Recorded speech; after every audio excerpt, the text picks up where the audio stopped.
তৃতীয় শ্রেণীর শিক্ষার্থী বন্ধুদের জন্য ৪৪ পৃষ্ঠার খালিঘর পূরণের অঙ্কগুলোর সমাধান করব। ১ নম্বরে বলা হয়েছে ৪ গুণ ৬ এর উত্তর ৪ গুণ ৫ এর উত্তরের চেয়ে ঢ্যাশ বেশি। তাহলে প্রথমে আমরা এই দুইটা সংখ্যাকে গুণ করব, ৪ ৬ ২৪। এবার আমরা গুণ করব ৪ আর ৫ গুণ করব, ৪ ৫ ২০। এখন ২৪ থেকে ২০ বিয়োগ করব। ২৪ থেকে যদি ২০ বিয়োগ করি তাহলে কত থাকে? ৪। তাহলে এই খালি ঘরে বসবে ৪, অর্থাৎ ৪ বেশি।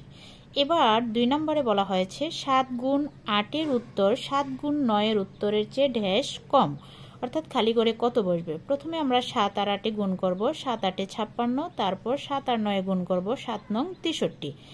এখন ৬৩ থেকে ৫৬ বিয়োগ করব। ৬৩ থেকে ৫৬ বিয়োগ করলে ৭ থাকে। তাহলে ৭ গুণ ৮ এর উত্তর ৭ গুণ ৯ এর উত্তরের চেয়ে ৭ কম হবে। এবার ৩ নং প্রশ্নে বলা হয়েছে ৫ গুণ ৪ সমান ৫ গুণ ৩ যোগ খালিঘর, অর্থাৎ এই খালিঘরে কত বসবে? প্রথমে আমরা ৫ আর ৪ গুণ করব, কত হয়? ৪ ৫ ২০। এখন সমান চিহ্নের ডান দিকে প্রথমে ৫ আর ৩ গুণ করব, ৩ ৫ ১৫। এখন ১৫-র সাথে কত যোগ করলে ২০ হয়? যেহেতু আমাদের বাম দিকে কিন্তু ২০ হয়েছে আর মাঝে কিন্তু সমান চিহ্ন আছে, তার মানে দুই দিকেই সমান হবে সংখ্যাটা। যেহেতু ৫ আর ৩ তারা দিয়ে দিয়েছে, তাহলে ৫ আর ৩ গুণ করলাম, কত হলো? ১৫।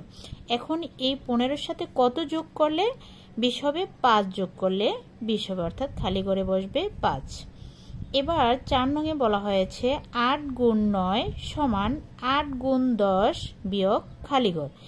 তাহলে প্রথমে ৮ আর ৯ গুণ করি, ৮ নং কত হয়? ৭২। এখন এখানে ৮ গুণ ১০ দেওয়া আছে, তাহলে ৮ আর ১০ যদি গুণ করি কত হবে? ৮ ১০ ৮০। এখন এই ৮০ থেকে কত বিয়োগ করলে ৭২ হবে? যেহেতু মাঝে সমান চিহ্ন দেওয়া আছে, দুই দিকেই মানটা কিন্তু সমান হবে, ৭২ হবে। তাহলে ৮০ থেকে যদি আমরা ৮ বিয়োগ করি তাহলে কিন্তু ৭২ হবে।